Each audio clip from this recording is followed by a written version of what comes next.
Welcome to social post. I am Mahender Reddy. So నేను కొంతకాలంగా ఈ కాంపిటేటివ్ ఎగ్జామ్స్కు ప్రిపేర్ అయ్యే వారికి ముఖ్యంగా హిస్టరీని బోధిస్తూ ఉంటాను. హైదరాబాద్తో పాటు ఇతర నగరాలలో కూడా అది సివిల్ సర్వీస్ మరియు ఇతర కాంపిటేటివ్ ఎగ్జామ్స్కి అంటే స్టేట్ పబ్లిక్ సర్వీస్ కమిషన్ కూడా ఇంక్లూడెడ్.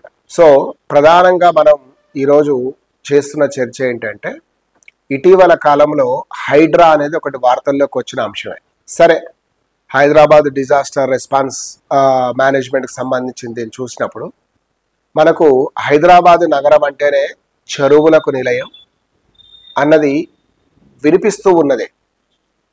కానీ హైడ్రా వచ్చిన తర్వాత ఈ తరానికి కూడా చెరువుల గురించి ఉన్నాయా, నిజమేనా, ఇలా ఎలా జరిగింది అన్నదాన్ని చూసినప్పుడు దానిలో భాగంగా మనం ఈ యొక్క హైదరాబాద్ చరిత్రను బ్రీఫ్గా మనం తెలుసుకునే ప్రయత్నం కొంత చేద్దాం. వాస్తవంగా హైదరాబాద్ అనే పట్టణం ఏర్పడక ముందే హైదరాబాద్కు సమీపంలో అంటే ఈనాడు అంతా కలిసిపోయింది. మీకు హైదరాబాద్ బాగా పెద్దగా అయిపోయింది. ఎటు చూసినా హైదరాబాదే. తెలంగాణలో సగం జిల్లాలు, పాత జిల్లాలు కూడా కవర్ అయిపోయిన పరిస్థితిలో కనిపిస్తూ వస్తుంది ఎంతో కొంత. ముందు గతాన్ని గనక మనం పరిశీలిస్తే హైదరాబాద్కు సమీపంలో ఉన్న గోల్కొండ అనే ఒక ప్రాంతం ఉండేది. ఈ గోల్కొండ అనే ప్రాంతంలో అసలు దీని మొదటి పేరు ఏంటంటే చాళుక్యుల కాలములో కానీ ఆ తర్వాత కాకతీయుల కాలములో కానీ ఈ గోల్కొండను మంగళవరం అని పిలిచేవారు. దానికి సాక్ష్యంగా మనకు ఈరోజు కూడా ఈ యొక్క ఆ గోల్కొండ సమీపం కానీ లేదా మీరు చిలుకూరు దేవాలయానికి వెళ్ళే సమయంలో కనుక గమనించినట్లయితే ఆ సమీప ప్రాంతాలలో ఉన్న గ్రామాలు కూడా రెండు మీకు కనిపిస్తాయి. ఒకటి చిన్న మంగళారం, రెండవది పెద్ద మంగళారం అని. బహుశా వాటి పేరుతో వీటిని పిలిచారో మనకు తెలియదు, కానీ అది ఈ మంగళవరంగా ప్రసిద్ధి చెంది ఉండే. ఎప్పుడైతే కుతుబ్ షాహీలు దీని రాజధాని చేసుకున్నారో, ముఖ్యంగా ఆ కోటను పటిష్టపరిచి బహమనీ సుల్తానుల నుంచి వేరై పూర్తిగా స్వతంత్రులు అయిన తర్వాత దీనికి మహమ్మద్ నగర్ అనే పేరుతో వాళ్ళు పిలుచుకున్నారు. అదే సమయం హైదరాబాద్ అనేది పాలకు కూడా పెట్టింది పేరే. గొల్లలు ఇక్కడ ఎక్కువగా ఉండేవారు, అంటే యాదవులు, గోవుల కాపరులు. సో ఈ బై మిల్క్ ప్రొడక్షన్ తోటి కూడా ఇది గోల్కొండ అయింది, గొల్లలు ఉండేవాళ్ళు అన్న దాంతో ఉన్నాం. సరే, ఏది జరిగినా గోల్కొండ పట్టణానికి సమీపంలోనే మరొక పట్టణం నిర్మించాలి అన్న కోరిక ఈ కుతుబ్ షాహీలకు కలిగింది. దాని వెనుక ఒక కారణం కూడా కలదు. అదేంటంటే మనం కాస్త జానపద రీతిలో ఉన్న కథ ఆధారంగా చూసినప్పుడు ఈ గోల్కొండలో రాజుల నివాసం ఉండేది. ఆ రాజు కుమారుడైన మహమ్మద్ కుతుబ్ క్రమంగా ఈ చెంచలం అనే గ్రామానికి రావడానికి ప్రయత్నం చేసేవాడు.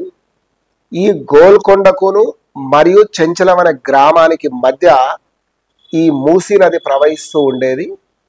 ఇప్పుడు ఎలాగైతే వర్షాలు పడి వరద వచ్చిందో, ఒకసారి మూసీ ఉధృతంగా ప్రవహిస్తున్నప్పుడు చెంచలానికి రావాలనుకున్నాడట.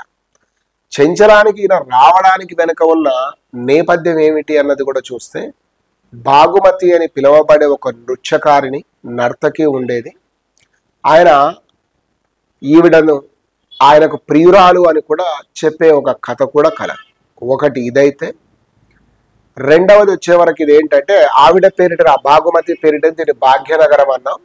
సరే, కుతుబ్ షాహీలే దీన్ని హైదరాబాద్ అన్న వాళ్ళ చివరి కుమారుడి పేరిట పెట్టుకున్నారు హైదరాబాద్ అనేది మనకు ఒక కథ కూడా కలదు. అయితే మరొకటి, నిజానికి వీళ్ళు ఒక నూతన పట్టణాన్ని నిర్మించడం వెనుక రెండు కథలు కూడా మనకు వినిపిస్తాయి. మరొకటి వచ్చేది ఏంటంటే, ఇక్కడ ఒక ప్లేగు వ్యాధి బాగా వ్యాప్తి చెందిందని, లేదా ఒక మహమ్మారి వచ్చిందని, ఆ మహమ్మారిలో అనేక మంది మరణించారని, ఆ మరణిస్తే ఈ ప్రజలు మరణించకుండా ఉండడం కోసం ప్రార్థన చేసుకొని గుర్తింపుగా చార్మినార్ అనే కట్టడాన్ని నిర్మించాడు. అదేవిధంగా ఈ చార్మినార్కు 4 వైపులా 4 ద్వారాలను కూడా పెట్టారు. ఈ 4 గేట్ వేస్. సో కొంచెం ముందు భాగంలో కనుక మీరు చూస్తే ఆ 4 ఏంటి ప్రతీక, దేనికి ప్రతీకలు అని గన మనం చూస్తే ఈ నగరం 4 వైపులా విస్తరించాలి అన్న దాంతో ఈ యొక్క కుతుబ్ షాయిలు పెట్టారు అన్నది మనకు తెలుస్తుంది. ఇది ఒకటి.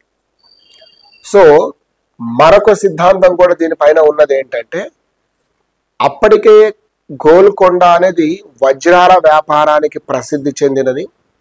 ముఖ్యంగా ఢిల్లీ సుల్తానులు పతనమైన తర్వాత పర్షియా ప్రాంతంతో కాకుండా యూరప్ ప్రాంతాలతోటి కూడా గణనీయంగా వర్తకాన్ని చేసిన రాజ్యం ఏదన్నా ఉందంటే అది గోల్కొండ కూడా ఒకటి భారతదేశం నుంచి అని మనం చెప్పుకోవచ్చు. అలా నూతన వర్తకులు అధికంగా రావడం, పట్టణం క్రమేపీ అభివృద్ధి చెందడం, అవసరాన్ని గుర్తించి ఈ పట్టణాన్ని అభివృద్ధి పరచాలనే ఉద్దేశంతో కూడా నిర్మించారు అని చెప్తాం. సరే, మరొకటి జాగ్రఫికల్గా ఇది తీసుకున్న కూడా దక్కన్ పీఠభూమిలో ఉన్న ప్రాంతం. సహజంగానే నీటి వనరులు, సహజ సిద్ధమైన నీటి వనరులు అంటే ఈ యొక్క ఛానలైజేషన్, మనం ఏమంటాం, నదీ ప్రవాహాలు కొంచెం తక్కువే, ఎందుకంటే మైదాన ప్రాంతాలు కావు కాబట్టి నదులు ఉన్నప్పటికీ కూడా వ్యవసాయానికి అంతగా యోగ్యం లేదా ఉపయోగపడే పరిస్థితిలో ఉన్నాయి కావు అన్నది మనకు తెలుసు. దాని ఫలితంగానే ఎక్కడ వీలైతే అక్కడ ఆ మధ్యయుగాలలోని పాలకులు చెరువులు నిర్మించారు. ముఖ్యంగా కాకతీయుల కాలంలో మీరు చూస్తే తెలంగాణ ప్రాంతంలో సప్త సంతానాలలో చెరువు ఒకటిగా ప్రసిద్ధి చెందింది. కుతుబ్ షాయిలు కూడా దానికి మినహాయింపు ఏం కాదు. కాకతీయులు నిర్మించిన చెరువుల కొనసాగింపుగానే వాళ్ళు కూడా చెరువులను భద్రపరచడం, పటిష్టపరచడం, అవసరమైన మేరకు నూతన చెరువులను తవ్వించడం వగైరా కార్యక్రమాలు వారు నిర్వహించారు అన్నది మనకు తెలుస్తుంది. సో ఇలా మనం వచ్చినప్పుడు చూస్తే హైదరాబాదును బాగ్ నగర్ అనే పేరిట కూడా పిలిచారు అని చెప్తారు. ఇందాక చెప్పాను భాగ్యనగరం అని. బాగ్ నగరం ఎందుకన్నారు అంటే హైదరాబాదు అనేది ఉద్యానవనాలకు ప్రసిద్ధి చెందిన నగరం. బాగ్ అంటే మనందరికి తెలిసిందే, పర్షియాలో కానీ లేదా హిందీలో కానీ ఉర్దూలో కానీ ఉద్యానవనం అని అర్థం. దీన్ని ఆ ఉద్యానవనం అని ఎందుకన్నారు అంటే, ఉద్యానవనాలు ఎందుకున్నాయి ఇక్కడ అంటే మీకు బెస్ట్ ఎగ్జాంపుల్గా చాలా చూపించవచ్చు. ఇబ్రాహీం బాగ్ కానీ, జామ్ బాగ్ కానీ, ఫూల్ బాగ్ కానీ. బాగ్ అనేది అంటే ఒక తోట. ఈ ఉద్యానవనాల పేరిట దీన్ని బాగ్ నగరం అన్నాం. ఒకటి గుర్తుంచుకోండి, తోటలు ఉన్నాయి విరివిగా, ఉద్యానవనాలు ఉన్నాయంటే వాటికి నీటి వనరులు కూడా అవసరమే.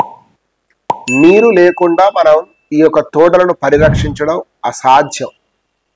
ఎందుకంటే మామూలుగా మొక్కలకు ప్రధాన ఆహారమే నీరు. ఆ నీటి ఆధారంగా వాళ్ళు ఈ యొక్క డెవలప్మెంట్ చేయాలి. అందుకని ఒక ఇటాలియన్ యాత్రికుడు ట్రావెర్నర్ ఇక్కడ తోటలు అధికంగా ఉన్నాయంటే బాగులు అధికంగా ఉన్నాయి కాబట్టి దీన్ని బాగ్ నగర్ పేరిట ఆయన పిలిచాడు అన్నది. So after the name of this gardens it's known as a Bagh Nagar. So ఆయన అలా పిలుచుకున్నాడు అన్నది కూడా మనం చెప్తాం. నెక్స్ట్ అంశానికి వచ్చే వరకు ఇలా చెరువులు ఉన్నాయని చూసాం, ఉద్యానవనాలు ఉన్నాయన్నది చూసాం.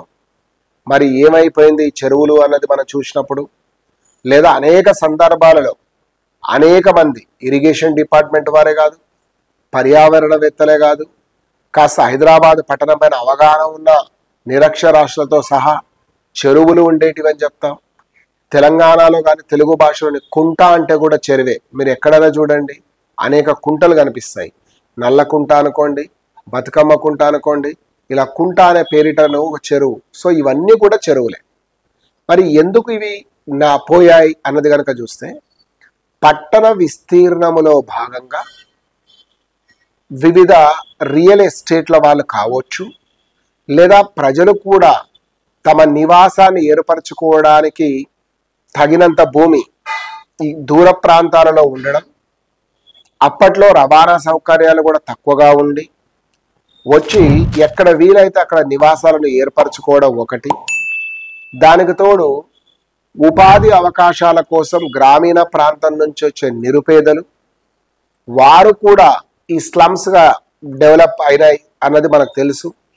కుంట చివరి ప్రాంతంలోనో, లేదా కుంట అలుగు పారే ప్రాంతంలోనో, లేదా ఆ యొక్క ఛానల్స్, వాటర్ ఛానల్స్ కానవల సమీప ప్రాంతంలోనో మురికివాడలుగా వీళ్ళు మురికివాడల్లో వీళ్ళ నివాసాలు ఏర్పరచుకున్నాక అవి మురికివాడలైనాయి, మురికివాడలో ఏర్పరచుకున్నారని చెప్తాం. సో ఇలా మొత్తానికి చెరువులు ఉన్నాయి, ఉండడానికి కారణం కూడా మనం టోటల్గా చూపించాం. ద బెస్ట్ ఎగ్జాంపుల్ ఇంకొకటి, మీకు ఒకప్పుడు 16వ శతాబ్దంలోనే నిర్మితమైన గొప్ప కట్టడంగా హైదరాబాద్ నడిబొడ్డున ఇటు సికింద్రాబాద్ హైదరాబాద్ను రెండింటిని వేరు చేస్తూ కనిపించే చెరువు ఒకటి మీకు హుస్సేన్ సాగర్ లేదా ట్యాంక్ బండ్ అనే దానితో పిలుస్తాం. ఆ రోజులలో దీని ముఖ్య ఉద్దేశం ఈ ప్రాంతంలో వ్యవసాయంతో పాటు నగరానికి తాగునీటిని కూడా అందించాలని చెప్పేసి నిర్మించారు అని చెప్తారు. సో ఇవన్నీ మనకు చూస్తూ ఉంటే ఇక్కడ ఉన్నాయి చెరువులు అన్నది సత్యంగా వెరీ క్లియర్ కనిపిస్తాయి. మరి ఉన్న చెరువులను మనకి ఇంకొక చిన్నది కూడా గమనిస్తే, ఎప్పుడో 450 సంవత్సరాల క్రితానికి నిర్మించబడిన ఓల్డ్ సిటీ కంపారిటివ్ గా న్యూ సిటీతో పోల్చినప్పుడు ఈ యొక్క ముంపుకు తక్కువ గురవుతుంది. న్యూ సిటీగా ఎమర్జ్ అయ్యి హైలీ ప్లాన్డ్ ఉండడం, టౌన్ ప్లానింగ్ డెవలప్మెంట్ అయ్యి ఆధునికమైన టెక్నాలజీ మనకు వచ్చి ఇన్ని ఉన్నప్పుడు న్యూ సిటీస్లోనే మనం మునిగిపోతున్నాం. కారణం ఏంటంటే ల్యాక్ ఆఫ్ టౌన్ ప్లానింగ్. ముఖ్యంగా ప్రభుత్వము ఎన్ని ఈ యొక్క విజనరీ డాక్యుమెంటేషన్ చేసినా ప్రజలు కూడా దాన్ని సరిగా పాటించుకోకపోవడం ఒక కారణం అన్నది మనకు తెలుస్తుంది. సో ఇది చరిత్రలో భాగంగా చూసాం. రెండవది మీరు గమనించండి, ప్రతి వర్షాకాలమునందు ఎక్కడ పడితే అక్కడ ముంపుకు గురవుతూనే ఉన్నాయి.